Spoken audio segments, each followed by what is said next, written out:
ప్రార్థన చేసుకుంటాము. మన మధ్యలో ఆనందరెడ్డి గారు మన మధ్యలో ఉన్నారు. వారు ఇక్కడే చక్కగా చిన్న మోకాళ్ళు వేసి మాస్టర్ గారు గవర్నమెంట్ ఉద్యోగం చేస్తున్నారు. దేవుడి కొరకు రోషం కలిగి రెడ్డి గారు రెడ్ల కుటుంబం నుంచి రక్షించబడి ఈ రోజు దేవుడి కొరకు పనిచేస్తున్నారు. వారు ప్రార్థన చేస్తారు. దయగల దేవానికి వందనాలు స్తోత్రం తండ్రి. జీవం కలిగిన దేవా, జీవాధిపతి మీకు వందనాలు స్తోత్రం తండ్రి. మా ప్రియ పరలోకపు తండ్రి మీకు వందనాలు స్తోత్రం చెల్లించుకుంటున్నాను తండ్రి. ఈ మధ్యాహ్న కాల సమయంలో నాయన రాచపల్లి గ్రామం వరకు ప్రార్థిస్తున్నాం నాయన, నీకు వందనాలు. మీ పరిశుద్ధాత్మ శక్తిని ఈ గ్రామం మీద ఉంచండి నాయన, నీకు వందనాలు. మీ శక్తిని విడుదల చేయండి నాయన, నీకు వందనాలు నాయన. ఇక మా ప్రియ బిడ్డలందరూ కూడా మీ సువార్త పద్ధతిలో ఇంటింటికి తిరిగి ప్రతి ఒక్క వ్యక్తికి పంచిన విధానం బట్టి మీకు వందనాలు స్తోత్రండి.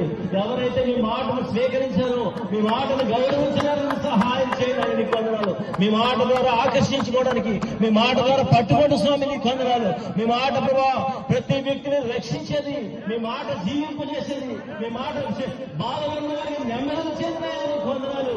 ఎవరైతే బాధల్లో నెమ్మది లేకుండా విసిగి వేసాడుతున్నారో ఆ బిడ్డలకు విడుదల కలిగించండి. ఏ సున్నామంలో విడుదల కలిగించండి అని కొందరు. ఎవరైతే జబ్బులతో చెప్పుకోలేని వ్యాధులతో బాధపడుతున్నారో వారందరికీ గొప్ప స్వస్థతను కలుగజేయండి, గొప్ప విడుదల కలిగజేయండి. ఆ ప్రభావానికి వందనాలు, పరమ వైద్యుడానికి వందనాలు, శ్రేష్ఠానికి వందనాలు. స్తోత్రం కలిగిన ఆయన ప్రతి ఇంటికి రక్షణ దయచేయండి ఆయన.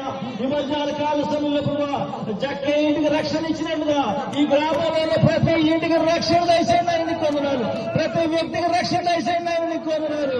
యేసు నీకు వందనాలు, వందనాలు ఆయన. గొప్ప దేవానికి వందనాలు. ఈ గ్రామ ప్రజలందరూ దీవించండి, ఆశీర్వదించండి ఆయన కొందనాలు. విద్యలో దీవించండి ఆయన, ఉద్యోగాలు దీవించండి ఆయన కొందనాలు, పాడి పండుగ దీవించండి ఆయన కొందనాలు, వ్యాపారాలు దీవించండి కొందనాలు, ప్రయాణాలను దీవించండి ఆయన కొందనాలు, రకాలు దీవించండి ఆయన కొందనాలు. ఈ గ్రామ ప్రజలు పెద్ద అందరినీ దీవించండి ఆయన కొందనాలు, నాయకులందరూ దీవించండి ఆయన కొందనాలు.